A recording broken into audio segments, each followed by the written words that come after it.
Bienvenue en Irak. Voiture démarre pas. Là, on est dans une base militaire. C'est pas très beau. La batterie complètement dead. Mais alors là, si j'avais su qu'aller chez le vétérinaire pour secours, c'était une épreuve pareille. Impossible de démarrer la voiture. C'est dégueulasse. Donc on s'en va. Bonjour les bibous, on espère que vous allez bien. Aujourd'hui, on se retrouve dans un épisode chargé de galères où on rentre au Kurdistan irakien. D'avance, si vous voulez voir le Kurdistan, quittez cette vidéo parce que vous ne le verrez pas. Et nous non plus. Vous ne verrez surtout galérer parce que même si on savait que cette frontière pouvait être compliquée dans cette région semi-autonome, on pensait pas que ça allait être à ce point et on en a bavé dès les premières secondes dans le pays.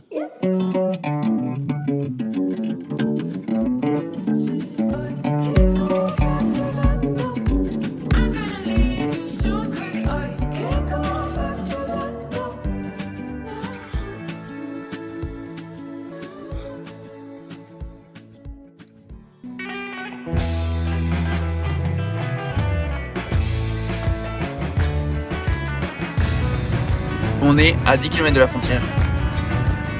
On a hâte. On a faim aussi. Ouais, on a faim. Bisous la Turquie. Oui, bonjour un nouveau pays. En plein milieu de la frontière irakienne, qu'est-ce qui s'est passé? Le barillet marche plus. Le Neyman. Impossible de démarrer la voiture. On vous racontera plus en détail, mais pour l'instant, la voiture roule. Je cherche la police. Police. Après les premiers bureaux, on se retrouve dans un espèce de gros hangar où il y a plein de voitures qui font la queue pour en gros finaliser les démarches dans la partie du Kurdistan irakien. Donc on était sortis de la Turquie sans encombre. Moi je fais un truc avec un douanier et je reviens et Bibou me dit « Putain la voiture démarre pas ». J'arrive pas à en fait tourner la clé, le barillet est cassé, la clé ne soulève pas les goupilles. Et en gros là faut vous imaginer, on est dans ce gros hangar et on bloque en gros une des files des voitures et c'est genre en vrai un peu anxiogène parce qu'on se dit merde genre on ne peut rien faire quoi, c'est vraiment juste un problème bête comme chou, purement genre mécanique de serrurerie et notre voiture qui a 1000 raisons de ne pas démarrer ne démarre pas à cause de ça quoi. Finalement, t'arrives assez rapidement à bidouiller, à vraiment faire un jeu de précision millimétrée pour qu'on redémarre la voiture et on y arrive, on quitte cette file et un des douaniers nous dit ok maintenant vous devez trouver le veto pour qu'il valide l'entrée du chien en Irak, au Kurdistan irakien. On nous dit il faut y aller en voiture, on y va en voiture et on se dit ok, il faut vraiment pas que ça redéconne quand on arrêtera le moteur. On fait cette magistrale erreur d'arrêter le moteur et après avoir fini ces process avec le vétérinaire, on se refait avoir par ce même problème. Et bah même problème du coup, la clé ne retourne pas et on sait pas quoi faire. On a vu sur internet qu'on pouvait percer le barillet mais on a peur de tout casser, de juste tout bloquer. On essaye depuis une demi-heure de tourner doucement dans tous les axes possibles pour essayer de choper la petite goupille qui bloque. Pour l'instant, ça marche pas et on sait pas quoi faire en fait. Mais là, on aimerait bien genre démarrer une fois le moteur pour au moins sortir et avoir ce problème hors de la frontière. Et là, on galère seul plusieurs heures, au moins 2, vraiment juste à réessayer de faire le même process en fait de soulever les goupilles en forçant un tout petit peu sans casser la clé parce que c'est ça qui nous fait peur aussi, c'est de casser la clé. Et surtout on se dit en fait on a peur que si on force le Neyman, donc l'antivol du volant, se mette en branle et genre bloque les roues de la voiture quoi. Même si on arrivait à démarrer le moteur par magie, on pourrait pas rouler sans tourner la clé parce qu'il y a une barre en fait qui rentre dans la direction et qu'on peut pas tourner le volant. Et à un moment, il y a un gars qui m'a aidé en fait à trouver le veto avec Zuko, qui s'appelle Bachir, merci encore, qui arrive et qui rassemble en gros plein de gars qui bossent aussi dans la frontière. Et là, il y a une espèce de giga solidarité qui se met en place. Il y a 10 Kurdes irakiens qui viennent nous aider. Et vraiment, on est l'attraction, on est dans un petit renfoncement de la frontière, donc on est un peu discret. Et il y a genre vraiment une grosse 10-15 personnes qui sont autour de nous quoi. On nous apporte même le thé, enfin genre c'est un peu marrant. Quand tout le monde s'est agglutiné autour, bien sûr tout le monde pensait mieux faire que l'autre et du coup tout le monde a essayé de forcer. Il y en a un qui a bloqué les roues en 5 secondes, ce qu'on voulait absolument éviter. Et à un moment, il y a un gars assez âgé qui prend les choses en main, qui vire tous ceux qui essayaient de tourner la clé parce que chacun il passe pour en gros soulever les goupilles comme nous on faisait. Et là le gars dit ok, j'ai la solution, il faut casser le Neyman.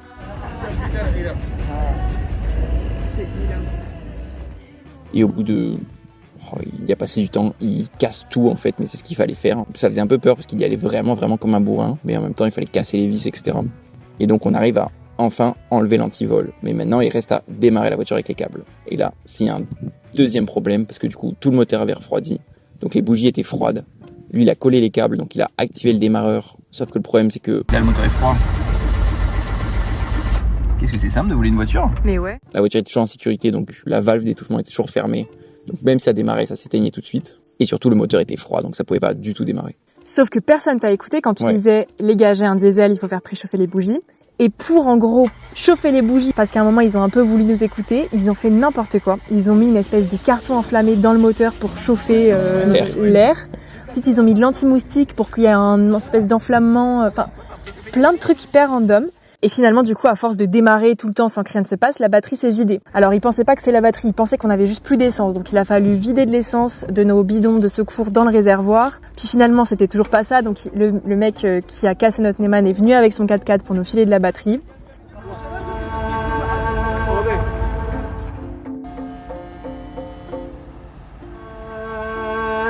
Il est 15h, ça ne marche toujours pas. On ne sait pas quoi faire. C'est un peu chiant. Mais on a passé quoi, 6 heures dans cette frontière? 7 heures, je crois, en tout. 7 heures. Ce qui était frustrant dans la deuxième partie, pour le coup, la première, ils nous ont beaucoup aidés parce que je pense qu'on aurait pu s'en sortir, mais avec beaucoup plus de temps. Mais la deuxième partie, en fait, juste personne ne m'écoutait. Et en fait, on savait qu'on avait de l'essence. On avait fait le plein pas si longtemps, je veux dire, on n'était pas vide. Il m'a un peu écouté, ça marche mieux. Je vais faire plus de ça, en fait. Et c'était un peu frustrant parce que du coup, il allait très vite, très loin. Il m'a dit, ouais, c'est ça qui va pas, etc. Ton truc n'est cassé. Là, tu mélanges tout. Finalement, tout le monde s'est mis à écouter Bibou, qui a réussi à démarrer la voiture une fois que les bougies ont pu être préchauffées.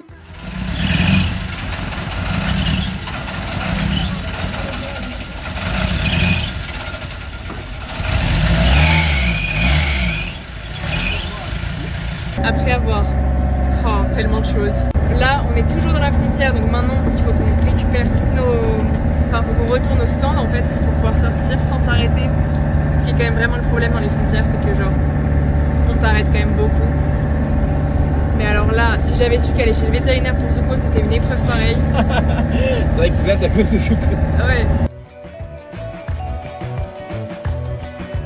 On vient de tout passer, on est kurde, on n'en peut plus, on est trop contents. On est lessivés, dites-vous, on est arrivé depuis 6h du matin, il est 15h30, on n'a pas mangé une seule fois de la journée. On est à bout, le voyage commence. C'est notre premier cadeau en Irak, ce petit pain Bah après, on nous a quand même offert une après-midi entière de service mécanique. Premier jour en Irak. Vous vous rappelez quand on disait qu'on voulait fuir la pluie et tout? Là, ça fait depuis ce matin qu'il pleut beaucoup. 5 mm, c'est une tempête là. On n'en pouvait plus et en fait notre voiture est très peu étanche. Tous les joints de porte sont des vieux joints qui devaient être changés par Témoin, notre garagiste. Il ne l'a pas fait. Et on s'est retrouvés sans joint. Et donc juste quand il pleut, en fait, l'eau rentre dedans. Du coup, face à la pluie, on va faire notre petite stratégie habituelle, à savoir la fuir. Mais avant ça, il faut qu'on vous montre comment maintenant on démarre la voiture, parce que finalement on a tout cassé hier. On n'a pas tout cassé. On a tout cassé hier, donc c'est le moment du tuto de Bibou. Attends, je nettoie un peu mes fils. Attends, je nettoie un peu mes fils. Ce qu'on commence par faire, c'est mettre le contact. Là maintenant, on a 4 câbles. Le jeu, c'est de faire chauffer les bougies comme ça.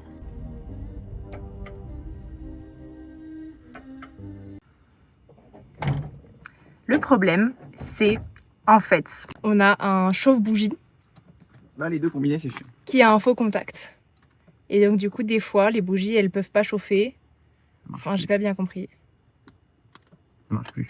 Ça marche plus. En gros, le problème, maintenant que j'ai mieux compris, c'est qu'on a un relais de préchauffage des bougies qui a un faux contact. C'est quoi en fait tout le truc? Bon, entre-temps, j'ai un peu mieux compris le problème, qui est donc que de façon complètement aléatoire, le relais de préchauffage des bougies a un faux contact, qui fait que du coup, pour préchauffer les bougies, on est obligé d'ouvrir le capot, de débrancher le relais de préchauffage, de mettre le contact et de le rebrancher ensuite parce que sinon, on pourra pas préchauffer les bougies plus tard. C'est ça? Non. Ah. Bon, du coup, il semblerait qu'à force de démarrer le contact, éteindre le contact, etc., la batterie soit morte. Il n'y a pas de soleil, donc même la batterie de l'arrière peut pas recharger la batterie de l'avant. Et on a bien tiré sur la batterie de l'arrière pour les heures 10 matin. Donc, on va chercher une voiture qui, bien aimablement, acceptera de monter cette piste qui peut être chaotique à certains moments et de nous transférer un peu de batterie. Voilà, j'ai sans doute beaucoup vulgarisé le problème parce que c'est pas trop mon domaine, mais j'espère que vous avez l'image. C'est à nouveau nous dans l'autre sens. On avait trouvé une Nissan, mais en fait la piste est vraiment pourrie Et ça va, mais oui, pour une voiture normale, basse, c'est pas bien. Pour nous, ça va. Ça se trouve, il passe, mais bon, il a été chic et tout, on n'avait pas l'embêté. Voilà, donc en fait, on va juste pousser la voiture en marche arrière dans la pente et démarrer avec l'embrayage. On est en hill, moi je vais pousser et voilà. Et Inch'Allah ça passe. Pour résumer, on est dans les montagnes kurdes, on n'a plus de batterie, il fait un temps horrible, donc il n'y a pas de soleil pour recharger les batteries. Et Bibou essaye de pousser le van dans la descente pour qu'on puisse démarrer. Bien sûr, rien ne bouge, mais par sadisme, on laisse toute la scène.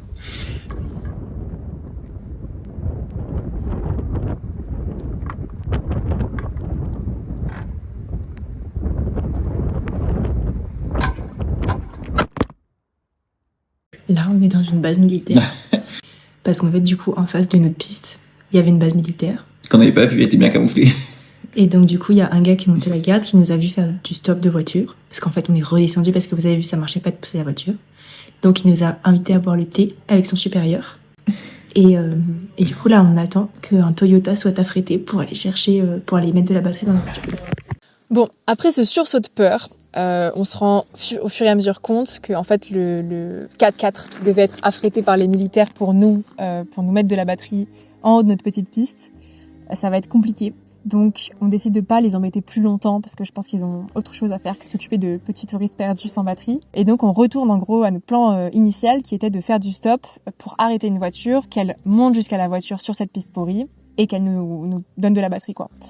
Sauf que les militaires nous voient faire ça, comme la première fois finalement, et ils se mettent avec nous pour arrêter des voitures. Et donc en fait, ils ont forcé un père et sa fille, qui avaient une voiture un peu haute, à prendre cette piste et à nous donner de la batterie. Et vraiment genre, ça se voyait que le mec avait pas le choix quoi. Le militaire lui a dit tu montes avec les touristes et tu fais ton travail quoi. Donc grâce à ce monsieur, on a pu avoir de la batterie, heureusement. Je vous parle ici pour que vous ayez pas le moteur quand je suis dans la voiture, parce que vous vous doutez bien qu'on va pas l'éteindre maintenant. Il est 16h, la journée peut commencer éventuellement. Donc là, on prend la route de Duhok pour essayer de régler tous ces problèmes le lendemain. On avait comme objectif de changer notre Eneman, de voir une courroie qui sifflait, de changer le roulement parce qu'il faisait du bruit, et également d'acheter des joints de porte parce que la pluie ne faisait que commencer. Hello, on est le 8 octobre, toujours avec une voiture qui démarre un peu à l'arrache.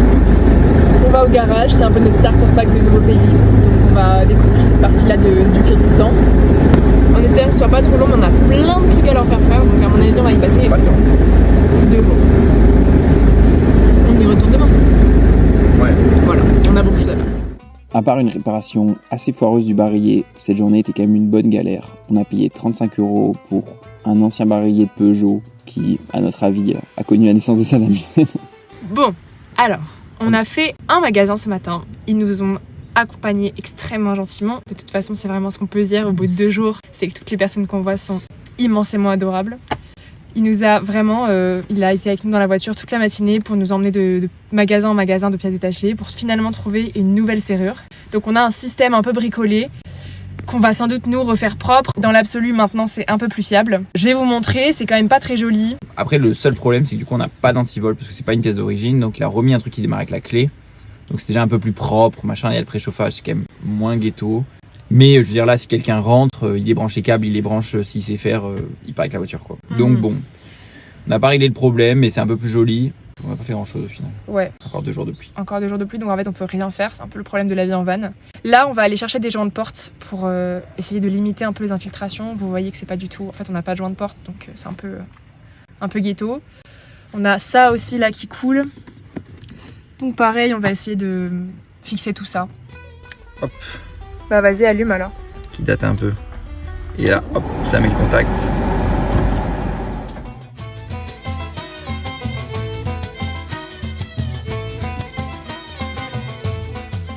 On n'avait toujours pas de soleil, mais on a pu acheter des joints de porte. Donc on allait se réfugier dans un café pour travailler, parce que sinon c'est impossible pour nous de bosser sur les ordi sans électricité. Indila, même au Kurdistan, hein. Décidément, cette meuf a vraiment C'est partout sauf en France.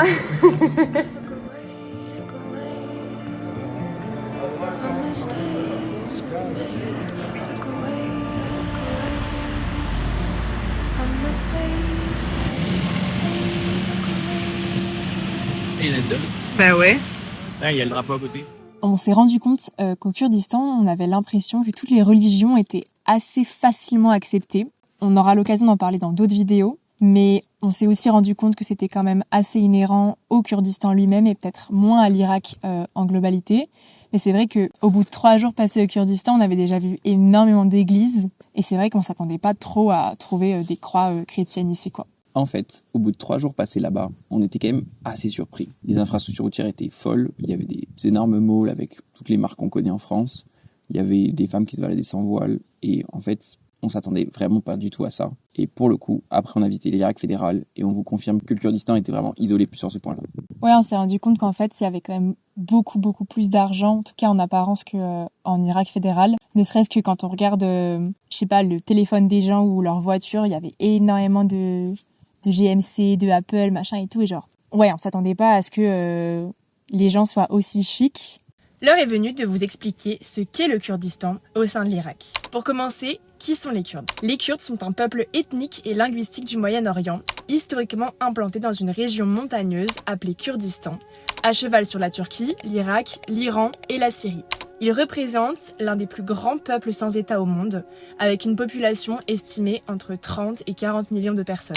La majorité est musulmane sunnite, mais on trouve aussi des communautés chiites, yézidis, chrétiennes et d'autres minorités. Au cours du XXe siècle, les Kurdes ont été confrontés à des politiques de répression, de discrimination et parfois de violence de masse dans leur état de résidence. En Irak, cette oppression a culminé sous le régime de Saddam Hussein, notamment lors de la campagne d'Al-Anfal, qui a inclus des attaques chimiques contre des populations civiles kurdes. Ces violences ont renforcé chez les Kurdes d'Irak une volonté de contrôle autonome de leurs affaires politiques, culturelles et économiques, ainsi qu'une aspiration durable à l'autodétermination. Après la chute de Saddam Hussein en 2003, la région autonome du Kurdistan irakien est officiellement reconnue par la constitution irakienne de 2005. Elle compte aujourd'hui environ 5,3 millions d'habitants.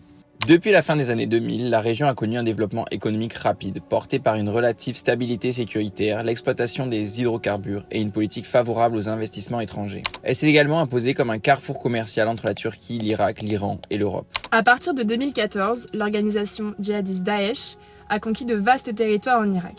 Les forces kurdes, Peshmerga, ont alors joué un rôle central dans la défense du Kurdistan irakien et dans la lutte contre Daesh. En 2017, les autorités régionales ont organisé un référendum sur l'indépendance. Près de 72% des électeurs ont participé et environ 93% ont voté en faveur de l'indépendance. Toutefois, le scrutin a été jugé inconstitutionnel par Bagdad et rejeté par la communauté internationale. En réaction, l'État irakien a repris le contrôle de plusieurs territoires disputés, dont Kirkouk. Aujourd'hui, le Kurdistan irakien reste une région autonome dotée de ses propres institutions et forces de sécurité, mais il demeure officiellement intégré à l'État irakien. Toutes les sources seront bien sûr en barre d'infos. On retourne donc à Duhok, où il est temps d'installer nos joints de porte qu'on a achetés précédemment dans le quartier des garages. On en profite pour enlever les énormes daubes qu'on a achetées en Géorgie pour essayer de sauver les meubles.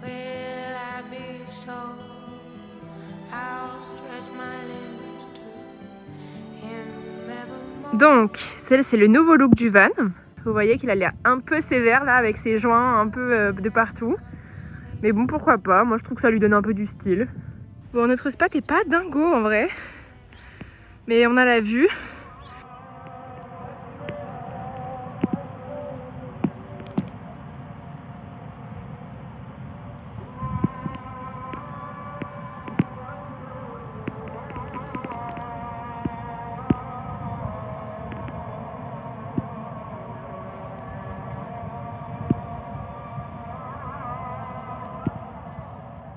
On a pu un peu se promener à l'arrêt de la pluie pour voir surtout le stunning point of view de Duhok ou Duhok, il y a 2 noms.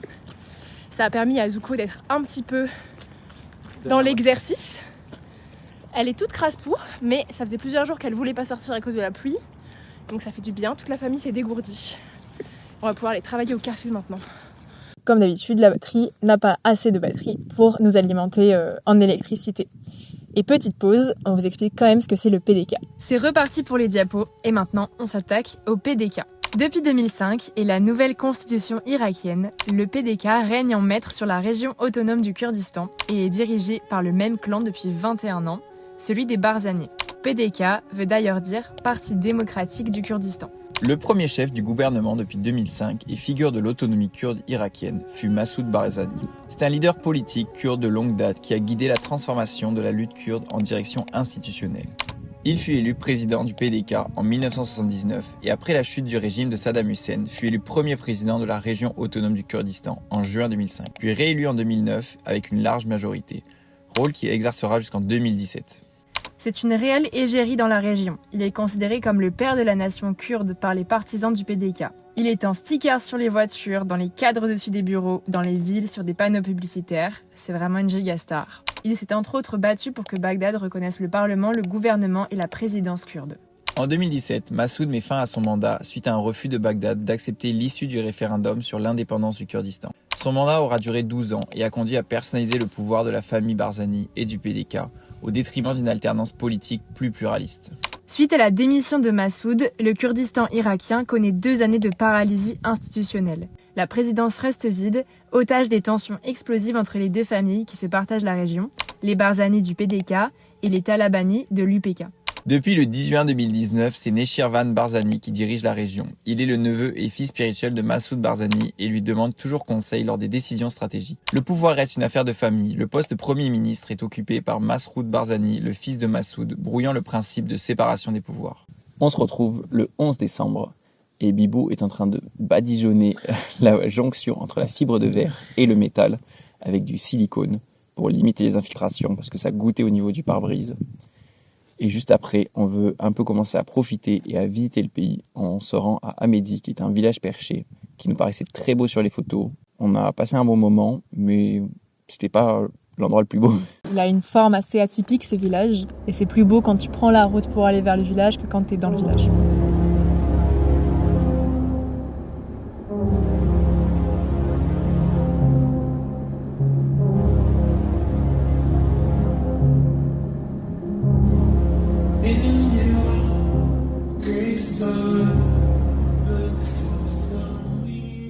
Bonjour, on est à Amédi, c'est un village perché sur une espèce de gros plateau.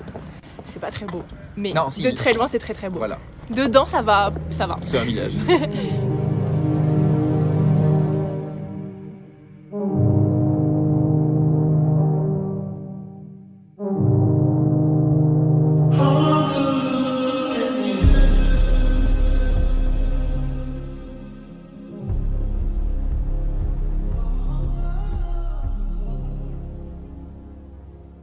On enchaîne cette journée avec l'envie profonde de trouver un spot un peu nature parce que depuis le début du Kurdistan, on dort sur des bords de route, sous la pluie et tout, on en a vraiment marre, on aimerait bien un peu se poser et surtout être un peu seul et un peu caché. Et on se trouve un petit spot et on pensait y passer la nuit, mais sur le coup de 22h, il y a 2 militaires un peu en civil qui nous disent qu'on peut pas rester là. Et donc on se fait déloger. Et c'est la première fois que ça nous arrive au Kurdistan. On savait que ça pouvait arriver, mais c'est vrai que sur le coup, on l'a un peu mauvaise quoi. Du coup, ils nous ont dit que l'endroit où on était dangereux à cause des animaux et autres. Donc je vous avoue, en vrai, on sait pas trop pourquoi ils nous dégagent, si c'est parce qu'on leur fait peur ou parce qu'ils ont peur pour nous, mais genre, encore une fois, ça devrait aller, genre. Si c'est les loups, ça va, Voilà. On va pas dormir en tente, quoi. Et donc là, en gros, on pensait que tout le monde allait partir et en fait, non, on se fait un peu escorter par derrière. On vient de se faire virer du coup de notre spot, il est, je sais pas, 22h. 30. Ils nous ont dit oui, allez dans ce village, c'est beaucoup mieux. On se dit toujours pas pourquoi, est-ce que le village est vraiment plus sûr ou juste ils ont la flemme. Mais du coup on s'est arrêté à mi-chemin, en gros c'était dans un creux, on est monté sur la colline, on s'est arrêté là. Et surtout, on veut voir un truc dans leur village demain. Et du coup on n'a pas envie On veut pas partir quoi. on veut pas s'éloigner trop. Du coup on n'a toujours pas mangé, donc on va s'empresser de faire ça. Il y en a plus d'un qui vont s'évanouir, mais regardez quand c'est pluvieux, comment c'est crade. Et quand on a un petit chien crasse-pou, c'est pire. Elle est orange, tellement elle s'est roulée dans la terre. Le 12 décembre au matin, la voiture ne démarre pas à cause toujours de cette batterie. Donc on arrête un 4x4 et on règle le problème assez rapidement. Et après, on se dirige vers le mémorial du génocide des Barzani, inauguré en 2023, sous la présidence de Nechirvan Barzani, qui est du parti PDK, dont on vous a parlé juste avant. Ce lieu commémore l'assassinat de 8000 garçons et hommes de la région de Barzani, du coup là où on est, par le parti de Saddam Hussein, donc le parti Baas, parce que ce sont des Kurdes. Et donc ces assassinats ont eu lieu en juillet-août 1983 et ça a consisté dans l'élimination systématique des populations kurdes qui étaient envoyées dans le sud du pays pour y mourir. Et donc ces corps-là, qui sont pour la grande majorité non identifiés, ont été ramenés du sud du pays où ils sont morts à ce territoire-là de la région de Barzani pour y être enterrés convenablement. Et la caractéristique de ce monument, c'est de représenter une larme qui représente la tristesse des mères qui ont perdu leurs enfants et leurs maris. Ces raids-là contre la population kurde, ça s'inscrit plus largement dans les campagnes de l'Anfal, qui était donc du coup l'élimination systématique des populations kurdes. Et on estime que 180 000 personnes ont péri à cause de ces attaques.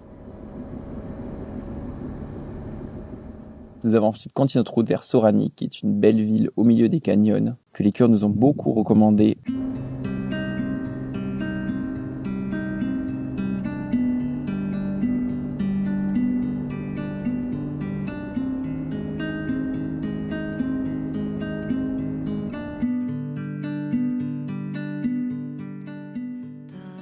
Du coup, on est devant un canyon, il pleut, donc ça entache un petit peu le plaisir qu'on aurait pu avoir à être ici.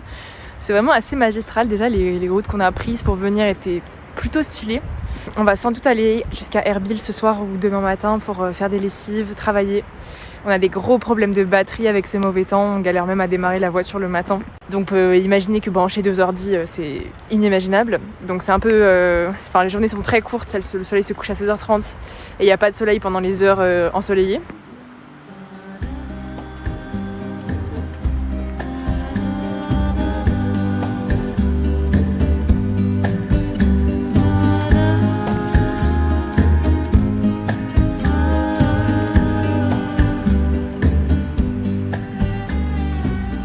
On a quand même le même problème qu'en Turquie, non? La pluie? La saleté. Ah oui, c'est dégueulasse. Ah, franchement, pour moi, c'est pire. C'est genre partout. Dès qu'il y a un espace où les humains peuvent aller, c'est dégueulasse. Mais genre, dégueulasse level, genre hardcore, je trouve. Genre, c'est juste abusé.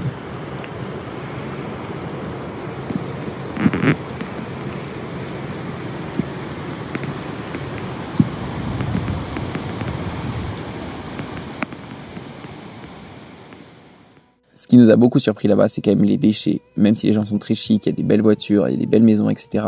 Les rues, les endroits un peu de campagne, de pique-nique, etc. sont très très sales. Les gens pique-niquent et laissent tout par terre. Et ça, on a vraiment du mal. En fait, cette prolifération des déchets, ça s'explique par le fait que depuis les années 2000, l'Irak et le Kurdistan spécifiquement se développent énormément et donc il y a de nouveaux types de déchets qui apparaissent. Donc avant, il y avait plutôt des déchets alimentaires et maintenant, c'est énormément de déchets industriels, de déchets du secteur de la construction, et énormément de déchets plastiques. Et en fait, tout simplement, le pays ne sait pas faire face à ça parce qu'il n'y a pas d'infrastructure. En général, les municipalités collectent éventuellement les déchets, mais tout part en fait en périphérie d'île. Et on se retrouve juste avec des énormes terrains vagues complètement sous les déchets. Alors du coup, on est en route pour Erbil, qui est la capitale du Kurdistan, pour faire, je vous avais dit, lessive et garage, parce qu'on a un petit bruit, quand on roule à 30, en gros, c'est pas très régulier, on sent qu'il y a un petit gêne, quoi.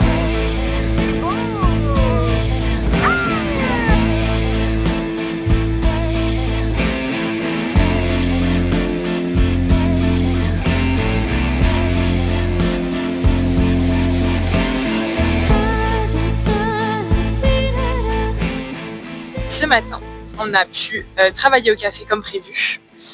Et là, on est en partance pour le garage du coup. Et on vous avait parlé de notre petit problème de pot d'échappement en Cappadoce. On avait payé 45 € pour ça. C'était un travail très mal fait, beaucoup trop cher pour la qualité du travail en question. Et on s'était disputé le lendemain avec le garagiste pour un peu genre se faire dédommager du travail de cochon. C'était pas, ça n'a pas été très concluant et on entend que notre pot d'échappement vient de ressauter. Donc la liste à faire au garage s'allonge, mais bon, c'est un peu le lot de chaque nouveau pays, donc on s'habitue. On n'a pas du tout filmé du coup cet après-midi, on est au garage, on a un problème avec du coup nos roulements qu'on a déjà changé à Istanbul. Normalement, on vous en avait pas trop parlé, mais ça a été fait. On l'a évoqué. On n'a pas réussi à solutionner ce problème aujourd'hui, donc demain on fera ça. Mais on est du coup avec un super garagiste qui s'appelle Ramin, qui a très bon goût en voiture. Qui parle parfaitement anglais. Parfaitement anglais. Bien mieux que nous. Ouais. Au sujet de l'anglais, c'était incroyable comme tout le monde parlait bien anglais, que ce soit les jeunes ou les plus âgés. Vraiment, on n'a eu aucun mal à communiquer la plupart du temps. De temps en temps, il y en a qui parlaient même allemand. Et ça nous a aussi bien aidé. Après, on a du coup croisé pas mal de monde au garage. Il nous a dit il travaille très bien. Même là, genre, il a roulé avec notre voiture, il a dit il y a ça qui va pas. Il nous montrait d'autres trucs. Mais il est assez dispersé. Et je crois que du coup, il travaille assez lentement.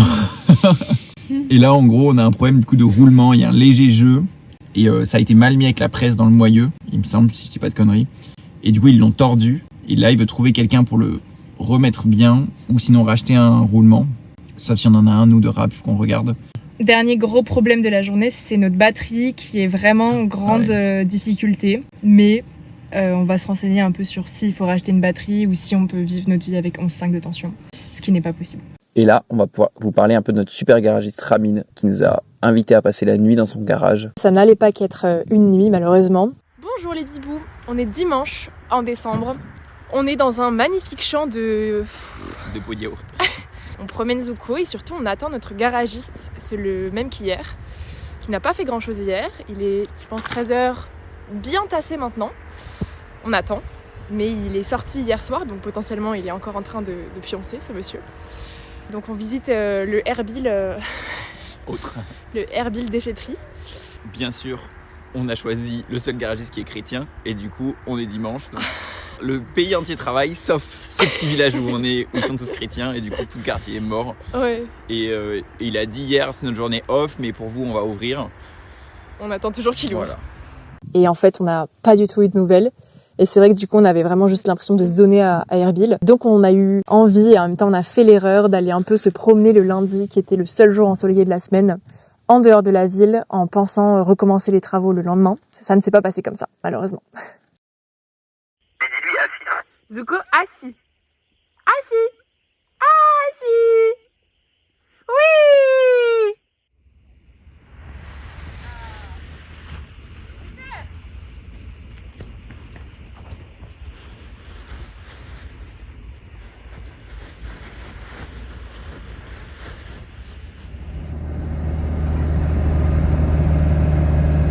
Là on vient de retourner en ville après avoir passé une matinée un peu dehors pour respirer. Et il faisait grand beau et là on arrive et d'un coup on est genre dans un nuage de pollution et c'est genre impressionnant. Tu nous expliques où on est, ce qu'on fait? On est allé se détendre un petit peu pour faire du parapente. Et là, on est back to chez Ramine, qui est du coup très très gentil, puisqu'on redort encore dans son garage cette nuit. La batterie est complètement dead, on peut même plus allumer la lumière, ce qui était genre la fonction qui était le plus simple à faire fonctionner jusqu'alors, même sans batterie fonctionnelle. Donc là, c'est vraiment finito pipo. On va chercher une batterie demain. Pour l'instant, on va profiter de ce merveilleux heater. Et demain, les choses sérieuses recommencent. On a fait quoi ce soir quand même? On a quand même pu ce soir, en effet, réparer notre pot d'échappement. Et là, le gaz s'est vraiment mis à fond et on a payé genre 25 $. Donc très très cool. Mais même pas. 16 euros. Ouais. 16 euros on a payé. Nous voici donc mardi matin, déterminés à aller acheter une nouvelle batterie auxiliaire. On a passé la journée en ville pour chercher cette batterie. On a trouvé ça plutôt facilement pour 330 €. Donc on est super content de ça. On la ramène chez Ramine. Il nous avait promis qu'il regarderait la voiture pour qu'on avance et qu'on puisse enfin continuer le voyage en Kurdistan. Mais en revenant, on remarque que rien n'a été fait, que la voiture n'a pas bougé, n'a pas été levée. On a quand même pris la décision de dormir là-bas pour installer la batterie tranquillement une fois que tout le monde était parti, pour la recharger bien, prendre le temps. Prise 1. Là, on est toujours à Erbil depuis 3 jours dans un garage. On n'a rien fait. Entre-temps, notre batterie auxiliaire nous a lâché après 5 ans d'utilisation. Et des loyers au service. Donc on en a acheté une nouvelle, une batterie AGM. Je pensais que ça allait être une galère à trouver. C'était pas tant une galère et pas si cher. Et du coup là on s'occupe de la changer. Et là du coup tout le monde est parti, donc on s'étale, on met de la musique et on démonte cette batterie. Poids de la batterie précédente. 55 kg. Poids de la nouvelle batterie. 59. Là c'est 150 ampères-heure et la nouvelle c'est 200 ampères-heure. Donc ça devrait être plus confortable et surtout elle est neuve donc on devrait vraiment sentir la différence. C'est pas du lithium, c'est pour ça qu'elles sont aussi lourdes. Mais un jour on aura l'argent d'acheter du lithium.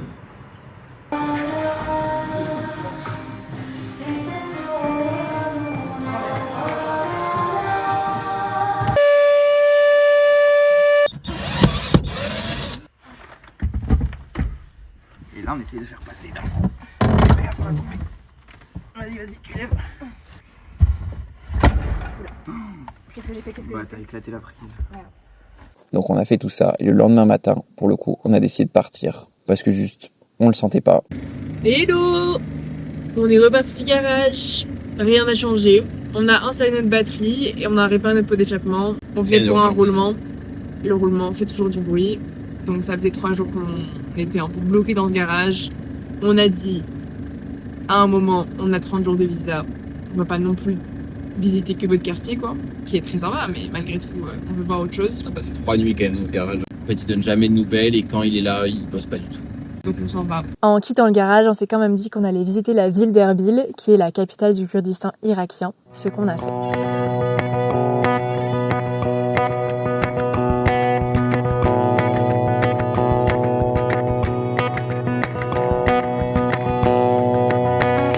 What day is today? C'est le jour national du drapeau. Et les drapeaux partout. Viens acheter un drapeau. Non, après on pourra plus voyager.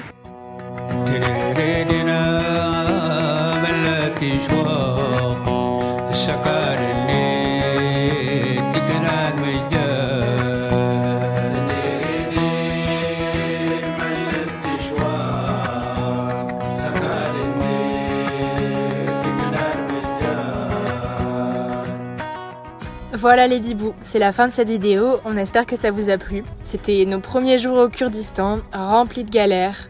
On n'a pas résolu tous nos problèmes, mais bon, ça va venir. On vous retrouve donc dans 2 semaines pour la suite de l'exploration de cette région, où on visitera un peu plus, promis. N'hésitez pas à vous abonner et à nous suivre sur Instagram. Bisous les bibous.